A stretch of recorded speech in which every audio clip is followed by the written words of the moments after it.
हुजूर ऊंटनी पे है, एहराम बांधा हुआ है, 1,40,000 कमो बेश गुलाम सामने खड़े, अरफात का मैदान। महबूब फरमाने लगे, पहला जुमला, जो दर्द वाले थे वो तड़प गए, ये सारे दर्द वाले थे लेकिन कुछ ज़्यादा मिजाज शनास थे। महबूब ने पहला जुमला कहा। हुजूर फरमाने लगे, लोगों जिस तरह आज इकट्ठे हुए हैं शायद इसके बाद दोबारा हम इकट्ठे ना हो। पहला ऐलान ही कर दिया कि ये तुम्हारे साथ जो आज खुतबा है ना, इसमें इशारा दे दिया कि दोबारा नहीं जमा होंगे, अगला हज नहीं करना, बस खत्म हुई बात। ये आखिरी पहली बात ही हुजूर ने ये बयान की। अब वो इतने दिल नरम हो गए हुजूर की बात सुन के, आंखों में आंसू इस तरह आ गए, तबीयत का मिलान इतना बढ़ गया कि हर एक का दिल कशकोल बन गया।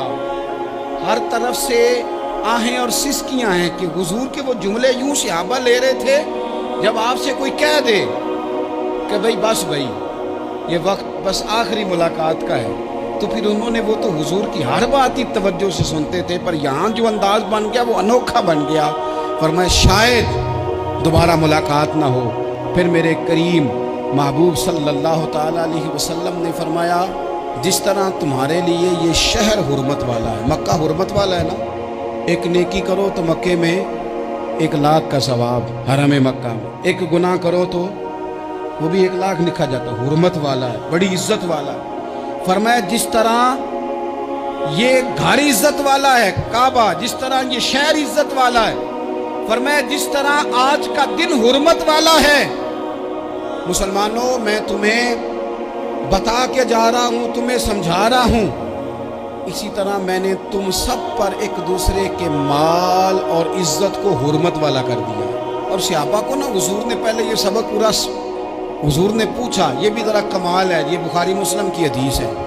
हुजूर ने सहाबा से पूछा, 9 ज़िलहज है, जुमे का दिन है, ज़िलहज का महीना है, सबको पता है, लेकिन ना आप जुमा पढ़ने हैं तो मैं आपसे कहूँ कि आज आप कौन सा दिन है, तो आप कहेंगे जनाब जुमा है, अजीब आदमी है, जुमा पढ़ा रहे हो।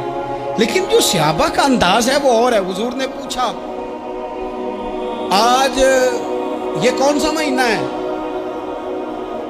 ये अदब है, ये मकाम है, ये वो मकाम है जहाँ बहुत सारे सिर्फ अकल वाले बंदे जो होते हैं ना, वो बेचारे गिरते पड़ते हैं, कहते हैं जी बात आती हो तो बतानी चाहिए, ये क्या बात हुई जी, बंदा बोले ही ना, ये क्या लेकिन कुछ लोग ऐसे हैं जिनका धारा अदब कुछ और होता है, उन्हें ढेरों बातें भी आती हों तो हर जगह बात करने की नहीं होती, सब जगह कहानियां सुनाने की नहीं होती। हुजूर ने फरमाया कौन सा महीना है? कुर्बान जाएं, भैया को जुबान होके कहने लगे, वल्लाहु व रसूलहु आलम, अल्लाह जाने, अल्लाह का रसूल जाने। सानू ते कैद सज्जन दा गहना है, वो जिंज रखे असा उंज रहना है, हमें क्या पता। पूछा किसी ने, लिखा है सूफिया ने, किसी ने पूछा, तुम्हें पता नहीं, कहने लगे चुप कर, हमें क्या पता कौन सा महीना है। तो हुजूर ने फरमाया आज तारीख कौन सी है? भाई साहब को पता था ना 9 ज़िलहज को ही हज होता है, कौन सी तारीख है? कहा वल्लाहु व रसूलहु आलम, अल्लाह जाने, अल्लाह का रसूल जाने। कुर्बान जाए। हुजूर ने पूछा दिन कौन सा है? सबको पता है जुम्मा है, कहने लगे वल्लाहु व रसूलहु आलम, अल्लाह जाने और अल्लाह का। वो सहाबा बता क्यों नहीं रहे? पहले मोहब्बत कहते हैं। सहाबा का जवाब ये था, हमें कोई महीनों से गरज है, हमें कोई दिन से गरज है, हमें कोई तारीख से गरज है। हाजियो आओ शहनशाह का रोजा देखो, काबा तो देख चुके, काबे का भी काबा देखो, हमें तो महबूब से गरज है। महीना था ज़िलहज का, अगर हुजूर कह देते ज़िलहज नहीं ज़ीक़ाद है तो हमने ज़ीक़ाद ही बना लेना था। तारीख थी 9, अगर हुजूर फरमा देते 11 है तो हमने 11 ही बना लेनी थी। दिन था जुमे का, अगर हुजूर कहते पीर है तो हमें क्या लगे, हमें तो महबूब की रज़ा चाहिए। आप देखें ना, एक सहाबी के हाथ ज़रा लंबे थे तो हुजूर ने फरमाया या ज़ुल यदैन, ओ लंबे हाथों वाले। उनसे कोई पूछता नाम क्या है तो कहते मेरा नाम है 2 हाथों वाला। ओ भाई मेरे भी 2 हैं, तू क्यों 2 हाथों वाला? कहने लगे ये नहीं मुझे पता, मुझे नबी पाक ने कहा 2 हाथों वाला। तो ठीक हो गई, जो हुजूर ने नाम रख दिया। तो हुजूर सैयद आलम ने पूछा, फिर हुजूर ने हुर्मत याद कराई, फरमाया याद रखो ये दिन भी बड़ी इज्जत वाला है, जुम्मे का है, ये महीना भी बड़ी हुर्मत वाला है, ज़िलहज का है, ये तारीख भी बड़ी हुर्मत वाली है। लेकिन फरमाया जिस तरह اس دن کی، اس شہر کی، اس مہینے کی تم نے عزت کرنی ہے، اسی طرح ایک دوسرے کے مال کا، ایک دوسرے کی عزت کا تم نے پاس کرنا۔ مسلمان بھائیوں، خدا را یہ حضور کہہ رہے ہیں یار، نبی پاک نے کعبہ کے سامنے کھڑے ہو کے فرمایا بیت اللہ تیری بڑی شان ہے، تیرا بڑا مرتبہ ہے، لیکن فرمایا میرے مومن کی عزت رب کی نظر میں کعبے سے بھی زیادہ ہے۔ ہم کیسے بیٹھ کے یار، ہم کیسے جرأت کرتے ہیں کسی کی پگڑی کھولنے کی کونے میں بیٹھ کے؟ ہم اپنے گھر بیٹھ کے کسی پر تبصرہ کر گئے، کسی بندہ مومن کی عزت اچھال گئے، بالکل پتہ نہیں تھا بات کا، اور ہم نے کہانی بنا دی پوری کی پوری، داستان سرائی کر گئے۔ صبح سے شام تک ہماری گپ شپ کا عنوان کیا ہے؟ کسی نہ کسی کا شکوہ، کسی نہ کسی کی شکایت، یہ ہماری گپ شپ ہے۔ خدا را حضور نے تو خطبہ حجۃ الوداع میں پہلا سبق یہ دیا تھا کہ میرے جانے کے بعد ایک دوسرے کی عزت کرنا، اور اسی خطبے میں ایک جگہ پہ فرمایا یہ نہ ہو کہ میرے جانے کے بعد تم ایک دوسرے کی گردنیں مارنے لگ جاؤ، ایک دوسرے کی عزتوں کا خیال کرنا، پاس کرنا۔ مسلمانوں، میرے عزیز بھائیوں، بزرگوں، عزتوں کا دفاع شروع کریں۔ تھوڑی دیر کے لیے اپنی زبان لوگوں کے اوپر تبصرہ کرنے سے کنٹرول میں لائیں۔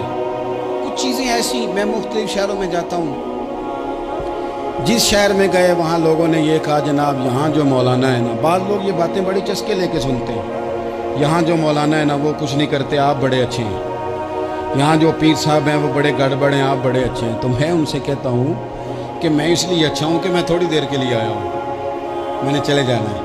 اور دوسری بات یہ کہ مجھے آپ جتنا مرضی اچھا کہہ لیں، میں نے رخصت ہو جانا ہے 2-3 گھنٹوں کے بعد۔ یہاں جس آدمی کا آپ شکوہ کر رہے ہیں نا، آپ اس کو جنازے کے لیے خبر کرے نہ کرے، اسے پتہ چل گیا نا محلے میں جنازہ ہو گیا، تو اسے کوئی کام بھی ہوا تو اس نے کہنا یار نہیں محلے میں فوتگی ہوگی، میں نے جنازہ پڑھانا ہے، اس نے جانا نہیں۔ تو کمزوریاں تو سب جگہ ہوتی ہیں، لیکن ان کمزوریوں کی وجہ سے آپس میں بغض پیدا کر لیا جائے گا۔ اور پھر کمال بات ہے نا کہ اپنی ساری کمزوریوں سمیت اپنے آپ سے پیار ہے، اپنے آپ سے محبت ہے، اور دوسرے کی ایک کا پتہ چل جائے تو ہمیں گھن آنے لگ جاتی۔ تو حضور نے خطبہ حجۃ الوداع کے موقع پر یہ بات ارشاد فرمائی۔ دوسرا حضور نے فرمایا لوگوں یاد رکھنا، یہ خطبہ حجۃ الوداع میں نبی پاک نے فرمایا، یہ حضور خطبہ دے رہے ہیں، اور اس وقت دے رہے ہیں جب حضور صحابہ کو بتا چکے ہیں کہ یہ آخری ملاقات ہے، جو دور دراز سے آئے ہیں ان کو بتایا ہے کہ یہ میری تمہاری جو مجلس ہے، جو محفل ہے، جو تم سے بات ہو رہی ہے، یہ آخری ہے۔ محبوب فرمانے لگے لوگوں یاد رکھنا قیامت قائم ہوگی۔ ان جملوں کا حسن ملاحظہ کر لیں۔ فرمایا قیامت قائم ہوگی، تم اپنے رب سے ملاقات کرو گے، اور فرمایا تمہارا رب تم سے تمہارے اعمال کے بارے میں پوچھے گا۔ یہ خطبہ حجۃ الوداع میں کریم نے فرمایا، صبح تم اٹھے کیا عمل کیا، اللہ پوچھے گا۔ کسی سے ملاقات ہوئی، طرز کیا تھی، سوچ کیا تھی، اللہ پوچھے گا۔ لین دین میں کیا معاملات تھے، تمہارے اعمال کے، اللہ سے ملاقات ہوگی، وہ کھڑا کر کے پوچھے گا۔ اور حدیث میں کئی جگہ پہ حضور نے فرمایا وہ تم سے سوال کرے گا، تمہیں جواب دینا ہے۔ میرے عزیز بھائیوں، تیار رہنا چاہیے، تیار۔ ہم نا منت کرتے ہیں آخری دن ہو نا، تنخواہ دار لوگ کہتے ہیں یار یہ آخری ایام چل رہے ہیں، کوئی خرچہ نہ بتاؤ، اس لیے کہ حساب کے متھے لگنا ہے۔ آخری دنوں میں، بجٹ کے دنوں میں لوگ پریشان ہوتے ہیں کہ حساب دینا ہے۔